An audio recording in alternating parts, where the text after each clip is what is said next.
Welcome back mga ropa, kwentuhan muna tayo. Pag-usapan natin ngayon ang pinakabagong game ng kupunan ng Golden State Warriors at ito ay kontra sa kupunan ng Charlotte Hornets. Ngayon mga ropa, coming to this game, ang standing sa kupunan ng Golden State Warriors ay tumataginting na 30-27, pang-siyam sila sa Western Conference. Samantalang kupunan naman ng Charlotte Hornets ay tumataginting na 14-43, pang-15 sila sa Western Conference. Currently mga ropa, win streak ang kupunan ng Golden State Warriors, tatlong sunod-sunod na panalo ang mayroon sila. At dito sa game na to mga ropa, kung manalo man sila sa kupunan ng Charlotte Hornets, pang-apat na sunod-sunod na panalo na nila. Pero dito nga sa game na to mga ropa, nagawang manalo ng kupunan ng Golden State Warriors. Pinarusahan, tinambakan at pinahirapan nila ang kupunan ng Charlotte Hornets. Tambakol malala ang kupunan ng Charlotte. At dahil din dito sa game na to mga ropa, pang-apat na sunod-sunod na panalo na ng kupunan ng Golden State Warriors. At dahil din dito sa game na to, pang-walo na sila sa standings. Natalo kasi ang kupunan ng Dallas Mavericks mga ropa kontra sa kupunan ng Los Angeles Lakers. Kaya ang Dallas Mavericks mga ropa, pang-9 na sa standings. Ang Golden State Warriors mga ropa, umabante na sa pang-8 standings. Ngayon mga ropa, di kita ng laban sa 6, 7, 8 spot sa Western Conference. Ngayon mga ropa, ano sa tingin nyo?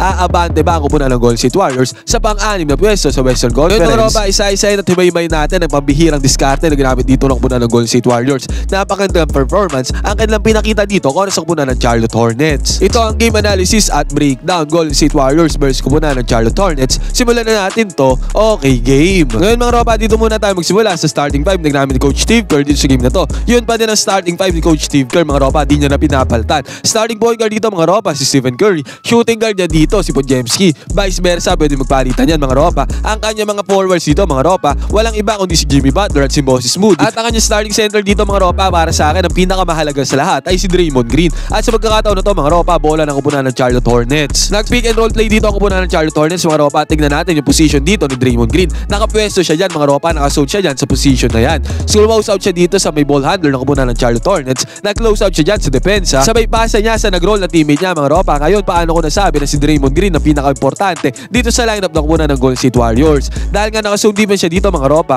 ang bilis niyang umikot sa depensa. Nag-close out lang siya dito sa may ball handler mga ropa at mabilisan lang nakapunta agad siya doon sa pinasahan ng bola doon sa nag-roll. Good close out yan mga ropa, good defense yan para kay Draymond Green. Enough resistance yan dito sa depensa at ang tendency outcome niyan mga ropa, pumasok naman ang tira dito ng kupunan ng Charlotte Hornets. Pero yung ganyan depensa ni Draymond Green mga ropa, solid na solid yan kahit na undersize siya sa position niya as center. Ibang-iba pa rin yung defense na kanya napoprovide dito para sa kupunan ng Golden State Warriors. Actually mga ropa, isa siya sa major factor kung bakit win streak ngayon ang kupunan ng Golden State. Ito pa mga ropa, dito sa possession na to ng kupunan ng Golden State Warriors, tignan natin ang isa pang importansya ni Draymond Green. Sa pagkakataon na to mga ropa, sinitan niya ng screen dito si Stephen Curry. At sa paggalaw niya ni Stephen Curry mga ropa, na-attract ni Stephen Curry ang dalawang defenders dito ng kupunan ng Charlotte Hornets. Bigyan niya lang ng bola dito kay Draymond Green. Actually mga ropa, may option nga si Draymond Green na ipasa yung bola dito sa kanyang teammates kasi nga pass first player tong si Draymond Green. Pero dahil nga na-attract na ni Stephen Curry yung dalawang defenders dyan ang kupunan ng Charlotte Hornets mga ropa, open na si Draymond Green dito sa may mid-range. Pinukol na ni Draymond Green ang mid-range jumper dito. Pumasok naman ang tira niya na yan. Basket is good. At ito pa mga ropa, isa sa importansya ni Draymond Green sa lineup ng kupunan ng Golden State Warriors. Alam nating sentro ang nilalaro na position ni Draymond Green. Ang advantage siya si Draymond Green sa ibang center mga ropa, si Draymond Green pwedeng pumukol ng 3-pointer. Kaya sa pagkakataon na to mga ropa, nandito siya sa may top of na kinakapwesto. At kita-kita natin yung kanyang defender dito na sentro din na si Mark Williams ay nandoon siya sa may ilalim ng kaso. Hindi niya binabantayan si Draymond Green dito sa may ibabaw kasi pwede ang tendency niyan mga ropa kung nandito siya sa may ibabaw, pwede siyang atakin ni Draymond Green dyan. Kasi si Draymond Green mga ropa, mabilis yan na sentro. Kaya ang ginawa ni Mark Williams dito mga ropa, nakasole lang siya doon sa may ilalim. Yun nga lang mga ropa, si Draymond Green ay pumupukol ng 3-pointers ngayong season. Kahit mga early season niya sa kupunan ng Golden State Warriors mga ropa, talagang pumupukol ng 3-pointer to si Draymond Green. At sa pagkakataon na to mga ropa, open na open, walang kahirap-hirap. Pinukulan ng 3-pointer Draymond Green ang kupunan ng Charlotte Hornets. Ang resulta niyan mga ropa, walang bantay. Basket is good para kay Draymond Green. At sa pagkakataon na to mga ropa, ito isama na din natin to. Possession dito ng kupunan ng Charlotte Hornets. Umatake sila sa depensa ng kupunan ng Golden State Warriors. Nakapunta sila doon sa may ilalim.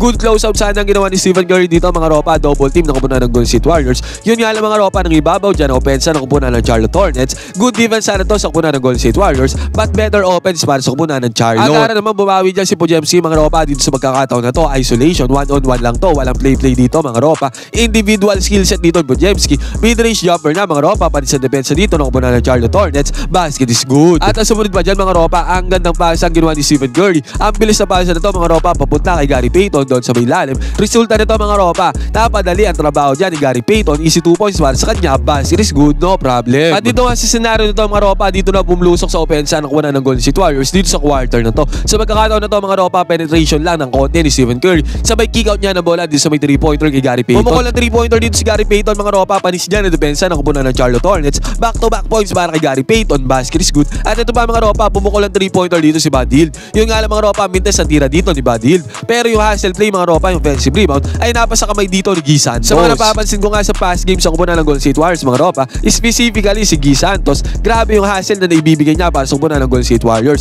At sa magkakataon nga na to mga ropa, offensive rebound niya. Sabay kick out niya ulit ng bola papunta kay Buddy Hield. Extra pass naman ni Buddy Hield papunta kay Stephen Curry sa may top of the key 3-pointer. Kahit na may bantay dyan mga ropa, pinukol ni Stephen Curry ang 3-pointer dyan. Basket is good para kay Stephen Curry. Kaya sa magkakataon na to mga ropa, 19-16 na ang score. Dito na yung mga kupunan ng Golden State Warriors. At pagkatapos man yan mga ropa, dito sa possession na to ng kupunan ng Golden State, si Stephen Curry ulit may hawak ng bola. Sinitan siya ng screen dito ni Kevon Looney. Favorite gameplay ito ng kupunan ng Golden State Warriors mga ropa. At dahil dyan sa screen na yan mga ropa, nakadrop defense naman dito, yung nag-switch na depensa kay Stephen Curry. Libreng-libre na si Stephen Curry sa may 3-pointer. At ang resulta niyan mga ropa, ilista mo na. Basket is good ulit para kay Stephen Curry. At pagkatapos ito mga ropa, sinundan pa to ni Stephen Curry ng kanyang penetration sa depensa ng kupunan ng Charlotte Hornets. Back-to-back points nga na ipundar dito ni Stephen Curry. Another one mga ropa, basket is good para kay Stephen Curry. At bago matapos yung first quarter na to mga ropa, nakapukol pa si Podziemski dito ng 2-pointer mga ropa. Basket is good yan para kay Podziemski. Kaya din sa first quarter mga ropa,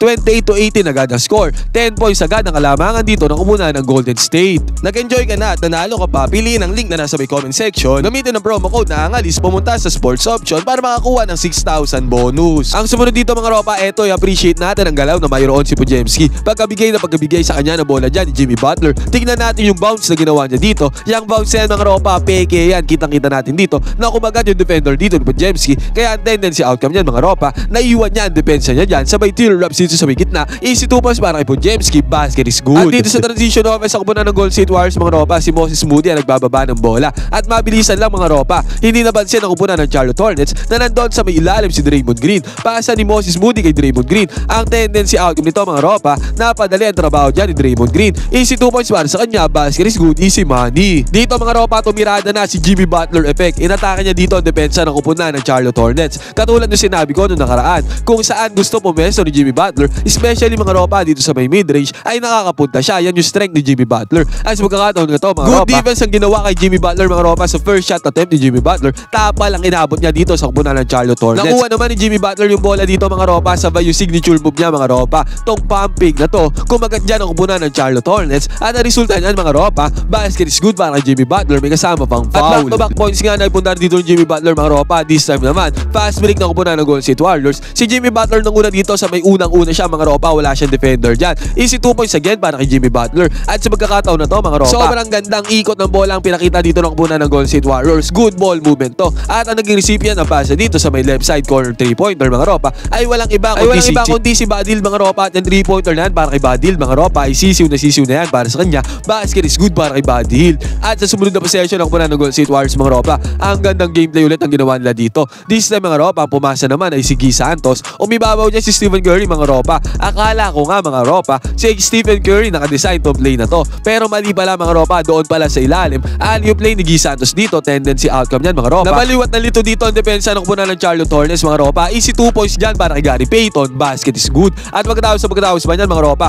another good ball movement na naman ang pinakita dito ng kupunan ng Golden State Warriors. Sa pagkakataon na to mga ropa, nakapagpundar dyan si Draymond Green ng easy 2 points. At dito sa scenario na to mga ropa, tumataginting na 49-32 na ang score. 17 points ang hawak na kalamangan dito ng kupunan ng Golden State Warriors. Tambakol agad malala ang kupunan ng Charlotte Hornets. Wala silang mag-isagot dyan sa offense ang ginagawa ng kupunan ng Golden State. At talagang ayaw pa magpawat ng kupunan ng Golden State Warriors mga ropa this time. Si Moses Moody naman ang tumirada dito para sa kupunan ng Golden State Warriors. Nakapukol siya dito sa may right side corner 3-pointer. Pasok yan mga ropa. At pagkatapos ito mga ropa, good defense pa ang ginawa ng kupunan ng Golden State Warriors. Dahil dyan sa good defense yan mga ropa, nagkaroon sila ng opportunity para fast break. At ang nanguna sa fast break mga ropa is Podziemski. Easy 2 points ang napundar dito. Basket is good. Si Stephen Curry din mga ropa ayaw na magpaawat dito sa kupunan ng Golden State Warriors. Nakakuha siya dito ng good penetration sa depensa ng kupunan ng Charlotte Hornets. Easy 2 points din para sa kanya. Basket is good. At hindi pa dyan natapos ang kupunan ng Golden State Warriors mga ropa. Ang gandang ikot ulit ng bola ang ginawa nila dito. At dahil sa magandang ikot ng bola na yan mga ropa, tendency outcome yan.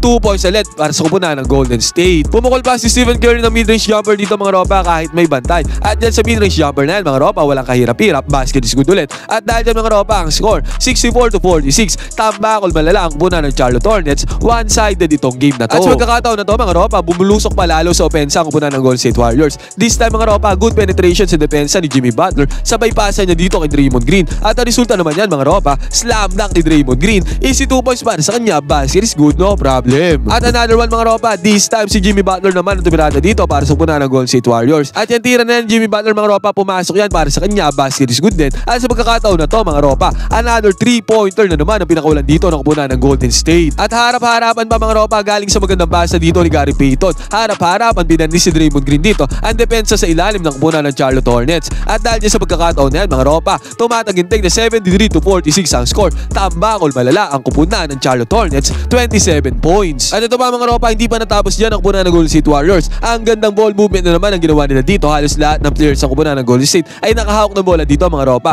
At ang nag-ending yan mga ropa, nag-recipient ang base dyan mga ropa, ay si Stephen Curry na kumat dito sa may baseline. Easy 2 points para kay Stephen Curry, basket is good. At syempre mga ropa, bigyang highlights na natin ang kupunan ng Charlotte Hornets. Nakapukol ang 3-pointer dito ang kapatid ni Stephen Curry na si Seth Curry, basket is good din. Yun nga lang mga ropa, bumawi agad dyan ang kupunan ng Golden State Warriors. Sa katauhan naman ni Buddy Hield, courtesy of Buddy Hield mga ropa, 3-pointer kahit may bantay dyan. Easy money para kay Buddy Hield, basket is good. At sumunod pa dito mga ropa, grabe yung effort na ginawa dito ni Gary Payton sa offensive rebound. At bumagsak yung bola dyan sa kamay ni Guy Santos. Easy 2 points dyan para kay Guy Santos, basket is good. At hindi pa nagpaawat dyan ang kupunan ng Golden State Warriors mga ropa, this time si Gary Payton ulit ang pumukol para sa kupunan ng Golden State. Another 3-pointer na naman yan kay Gary Payton mga ropa, walang kahirap-hirap. Pasok na naman ang tira na to ng kupunan ng Golden State Warriors. At talagang ayaw magpaawat ng kupunan dito ng Golden State Warriors mga ropa, this time again. Guess what? Guess who? Kung sino naman ang pumukol ng 3-pointer? Si Buddy Hield na naman mga ropa, basket is good ulit. At back-to-back 3-pointers pa ang pinakulan dito ni Buddy Hield. Another 3-pointer na naman to mga ropa, pasok na naman kay Buddy Hield. Ito nga sa game na to mga ropa, 15 3-pointers na napasok ng kupunan ng Golden State Warriors. At sa pagkakataon na to mga ropa,